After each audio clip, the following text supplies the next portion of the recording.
Oh, wait, we can't get it. Roll on. We back. Hey. Oh my gosh.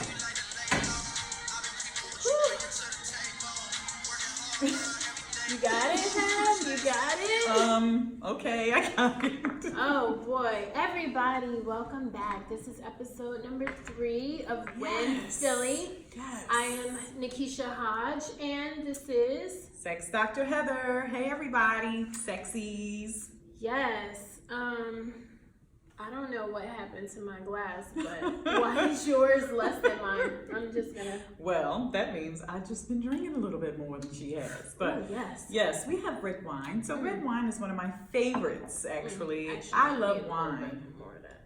And I drink sugar-free wine. This is not it, but it's called... It has a lot of sugar. Yeah, dry farm wines, because I'm paleo. So I live a paleo lifestyle, and that means that I eat everything you can hunt and gather. I eat everything that's hunted and gathered. When did you start hunting? Man, that would be something else, wouldn't it? Oh my goodness, that is funny. So welcome. Thank you for tuning in. This is our third episode. Third episode. You look so cute. You look so cute. Except, my gosh, I got auntie. A little bit. But how does that keep happening? Like, you know. Because you got those luscious lips. That's what happens when you have beautiful lips. Woo! So, we've been having so much fun, and the wine does not help, okay? Yes. So you go ahead, start off. So our first topic today, so every episode we have our general topic, right? And then we each pick a current event, something that's going on within the past month, I guess, or a few weeks or a couple months. So if you have comments about topics that you'd like to hear, just drop it below and we'll consider it. And remember to be kind in your responses, people, because there's love energy we're trying to give out. So please give it back to us. It reminds me of Blockbuster. Be kind and rewind. Oh my gosh, how you remember that? Girl, that is funny because I was just talking about having to go to Blockbuster and picking out your movie the other day. You know how different the times are? I mean, they're fabulous. Technology is great. Sometimes. So that brings me to my current event. Oh, what's your current event? So there's only one Blockbuster left in the world. And it's open? It's open.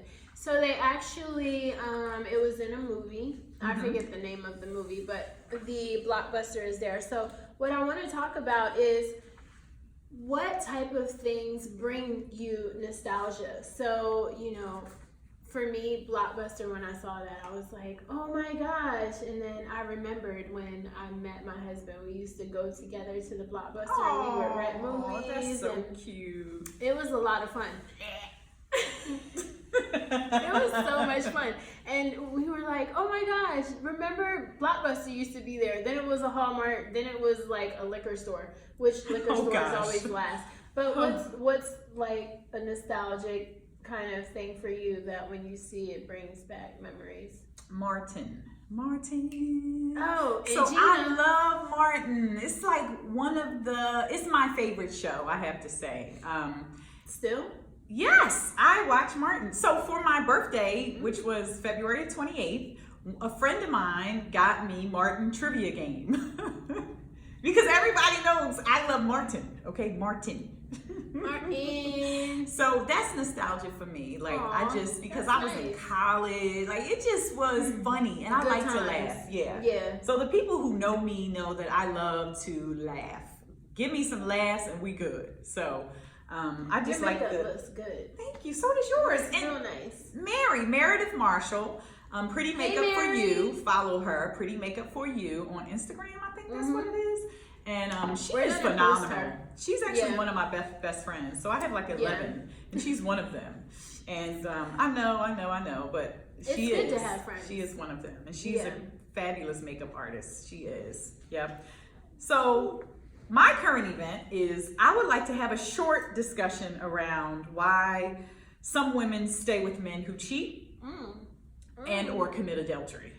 Because this is my caveat. I want to say that cheating is different for different people, right? So Cheating just is because different I for think different cheating people. is when you have like intimacy or sexual intercourse or emotional attachment with somebody else other than the person that you are in a committed monogamous relationship with, right? Emotional It's attachments cheating. are included in Yes, cheating. for I me, agree. you know. So so tell me what a definition of cheating for you is. All of the above. Okay, so If you're spending your money on another chick, you cheating. Okay, don't spend my money. oh, I see that coming out. Y'all see that? Just that little neck thing was like, you're cheating, okay? All righty. No, you ain't buying her no drinks. That's cheating. All right. So, like I said, everybody has a different definition of cheating. And some people don't believe you can actually Put cheat. that in the comment if you agree. That's right. Drinks is cheating. Okay, because drinks lead to other Uh-oh, things. we If done they did a buying button. her a drink.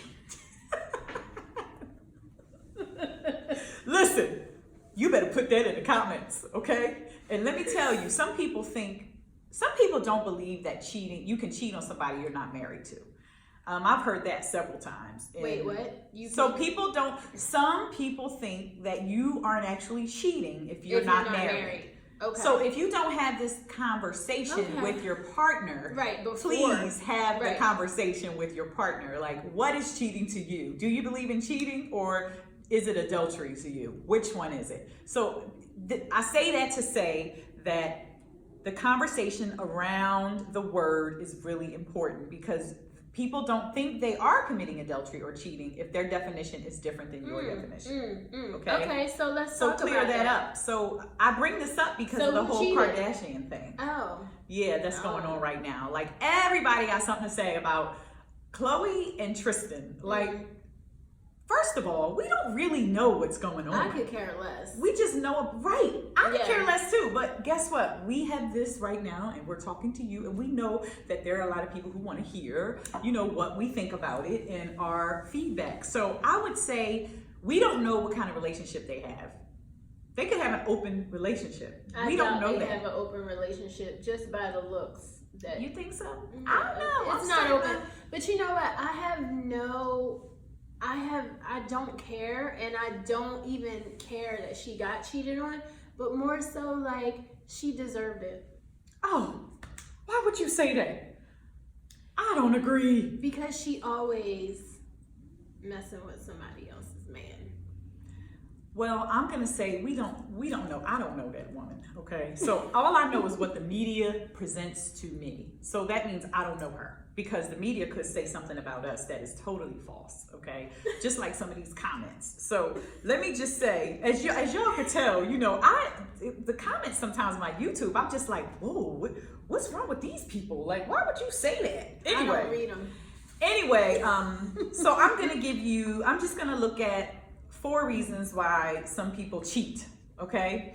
And I got a lot of this from just over the years of doing research. I'm a sexologist, I'm a clinical sexologist and a marriage and family therapist, okay? And if you watch the previous episodes, I kind of talk about what I do, and she talks about what she does a little bit more in depth. So we don't want to do that each and every episode. So go back to episode 1, where we kind of talk about ourselves. Or you can go to my website at NikiTakesOn.com and read my full bio.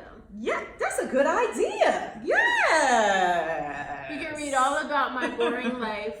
I know, girl. I think I'm a little tipsy, because I don't drink. But I like it because she's talking a lot more. So I like the fact that she's a little tipsy, and go read her bio. This is good wine. And go read my bio, sexdrheather.com, SEXDRHeather.com. Men cheat because they don't drink enough. So listen, 4 reasons people are generally well adjusted and happy in their primary relationship might nevertheless engage in infidelity to risk their marriage, home, church, community, and more. So 4 reasons people do. One of the things that came up, which I just recently experienced with someone I know, is self-exploration. Not me experiencing cheating, but they did. So it was they were curious about themselves. I'm not gonna say curious. I'm gonna say it was self-exploration around their sexuality. What does that mean? So that means searching for a new sense of self. So if you have never been able to explore your sexuality, a quick example. Like if I wanted to be You're with a 22. woman. You never had intercourse. You never had any intimate relationships. You're 22. You meet a man, right? Fall head over heels. You get married at 23. He's your first experience. And only Experience. 28, you start seeing a therapist. And then you're now exploring things in therapy around your sexuality because you've been having thoughts, you've been looking at women. Oh. And you're like, I wonder what that would be like. So you cheat on your husband because now you're having all these thoughts about women. Sure. So you cheat on him with a woman. So I'm saying that's just an example of something that can happen as far as self-exploration. So I would say talk to your husband, or it could be vice versa. So it could be switched the other way around. You could meet a woman, get married to her. You're in this lesbian marriage relationship. And then 4 years later, you see a therapist. You want to explore men, right? So then you have intercourse with a man and you cheat on your wife. So it's the same thing, people. Yeah. Okay, so but that's really self-exploration. Wow. So, but you're gay, right? That makes you gay. In both cases. So I can't say that makes you gay because people define who they are themselves, right? That could make you queer or that can make you curious. So, I mean, if you're with a woman and you're married to her, you could identify as queer, not lesbian. That means you're just open to people in relationships. That just because you're with a woman doesn't mean that you're lesbian. Right? So, you know, we get into that another episode, but it's a lot. That's very interesting though. So number 2 is just the seductive nature of transgression. Sometimes happy people who cheat say they feel like a teenager when they're sneaking around and having sex on their affair. So there are people who like that thrill from cheating. They just get this thrill. Let's hurry up and have sex right here in the car, you know, because we can and we might get caught. Because it makes them feel like they're a teenager. Sneaking around. Yep. I can see that. That is exciting. So another thing is that 3 is missed opportunities. And missed opportunities meaning people who so a lot of what I'm saying, all 4 things are related to self-exploration in a way, right? So if you have missed opportunities because you got into a relationship that you stayed in at a young age, now all of a sudden you feel like you missed out on some things. You missed something and you want to play catch up. Yep, you want to play catch up. So people cheat because of that reason. And the number 4 thing is having all of these different emotions and new emotions. It's also a form of self-exploration. What do you guys think? I'm interested to know your comments because I know I have so many questions, but we'll save that for another episode. But that's interesting. Yep. Good work, Heather. Yep. And they say men usually, they say a lot. The study that I read, by the way, I'm going to shout the person's name out who provided this, Esther Perel, actually. Hey, Esther. Her book, The State of Affairs, actually broke down these reasons and why, which, you know, I already know and learned, but she puts it in a framework that's very understandable for people, just really easy. So she was saying that men are especially vulnerable to feeling new or having these exiled emotions because they grow up learning to repress their feelings, where women it's don't. Taboo, or someone's telling them that's wrong, or that's so against guess God. Guess what they do? They just go crazy. They just start cheating all over the place because they had these repressed feelings and emotions. Yep. Well, that's very interesting. Thank you for sharing that. Thank you. But we also have to talk about why women stay with the men who cheat. So really quickly. Why does Chloe keep defending this guy? And why is she blaming someone else for wrecking her family when that house was being torn down anyway? And he talked to the girl. Like, first of all, you can't blame other people when this person, this is what media tells us, is actually talking to her. So according to research, 75% of couples rocked by an affair stay together. Is that astounding? Not to me. 75%. Most of the people I talk to, though, who are with a guy who cheats, they stay with him. And I'm like, girl, what are you doing? But you shouldn't do that if you're Right. a friend. Can't judge. Yeah, you can't judge. People have their reasons, and here are some. She doesn't want to be, or she or he or they don't want to be alone, right? Your finances take a hit, okay? And finances play a big role. Yep, a big role. But they play a big role in why people get divorced too. So your standard of living drops more than 25%, studies show. When you get divorced? When you get divorced, and people don't want to, so they stay with the person who's committing the adultery or infidelity, right? He's not perfect. An affair may not be a deal breaker. So you got to figure out what your deal breakers are in a relationship when you get married, really. Like, what's my deal breaker? What's going to cause divorce for us? You know, and you have to ask each other this question. But isn't asking questions ahead of time kind of giving them a pass? No, you ask. You ask, because that's communication. You can't say after you're married, I don't want any kids, and then your spouse is like, well, I wanted 5, you know. Oh, good Like, Lord. you have to talk. Yeah. Yeah, so another reason is women stay with men who cheat, or people who cheat, is because of their professional status.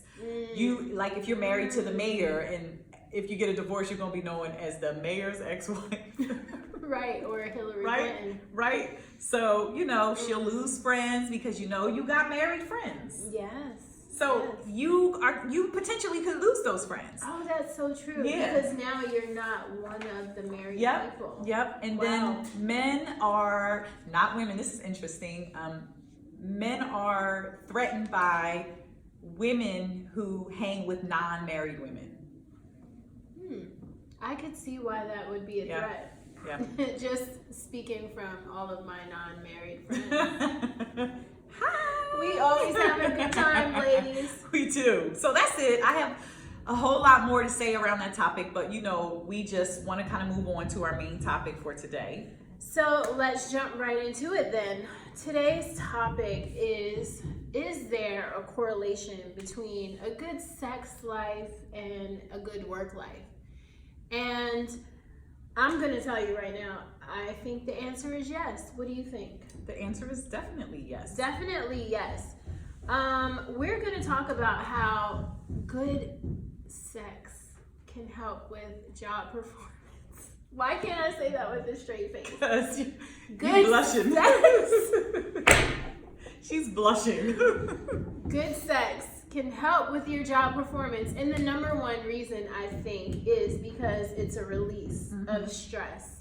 Why every time we get on this camera, these people in this building are banging and don't talk about my neighbors. the They're daggone so car patient. lines going on. But when we're in And the here, wind, like nothing. And the wind. Nothing. So as soon as we talk to y'all, everybody want to get only in on when it. it's about Love, sex. energy. Okay. Only when it's about sex.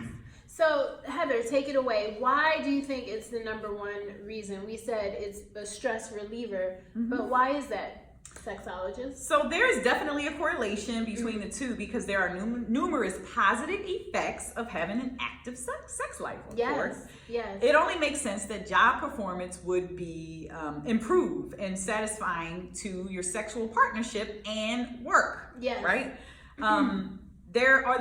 There are other contributors to one's happiness. Sex is not just it. That is a lie. That is a lie. Also, there are other contributors to one's happiness at work. If you have sex at work. No, well, I don't know what kind of job you got, but you know, at the Studio for Sexual Health, Wellness, and Education, they ain't doing that up in there. No. But or up in here in Hodgepodge Studios. No, there's okay? there's definitely no sex in here. So of course, the release of oxytocin, which is known as the love hormone, everybody knows that. So you know that's released when you have orgasm. It's like the happy. Orgasms Yes. are great. They are great. So let me tell you, if you wake up or you have an orgasm in the morning, but some people don't want morning sex, you know, so if you have an orgasm, you are definitely happier at work. You Why can does deal the word with more. orgasm make me blush? I don't so know. much? I love that word. It's great. I think sex in the morning definitely helps you start your day, like a good breakfast, because now you don't have your pent up frustrations. Mm-hmm. And most of the time when you go to work and you're trying to focus on your job, a lot of people bring their problems and their baggage from home to work. So if you are just smashing in the morning, wow. Yes. What a great day that's going to be, right? Yes, especially if you have children and you have like a busy plate. So let's talk about if you have a 9-to-5 and you have your own practice after, like you're an entrepreneur and you have kids and a husband or a wife. It's a lot going on. So you need to release, okay? You need to get some sleep. So when you release, testosterone levels are boosted, right? So it helps you sleep better,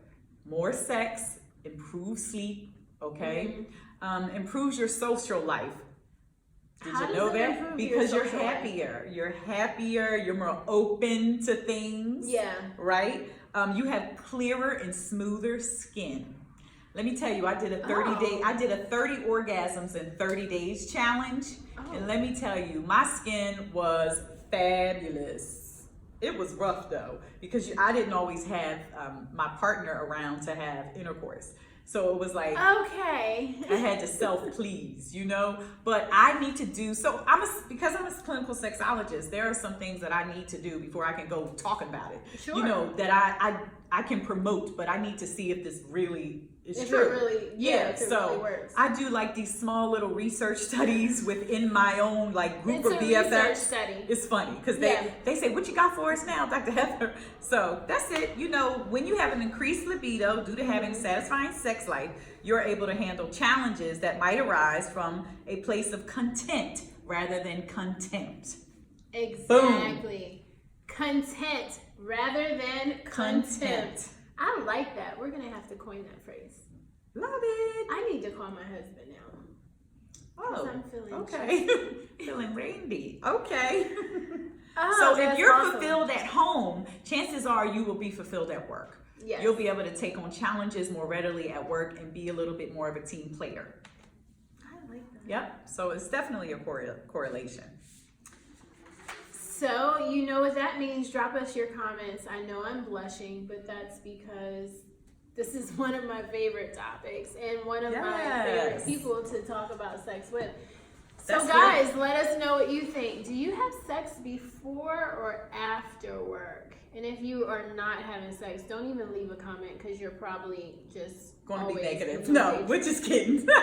Just remember to be kind, love energy. We're trying to give love out to the world. Rewind. Thank you. Bye, guys.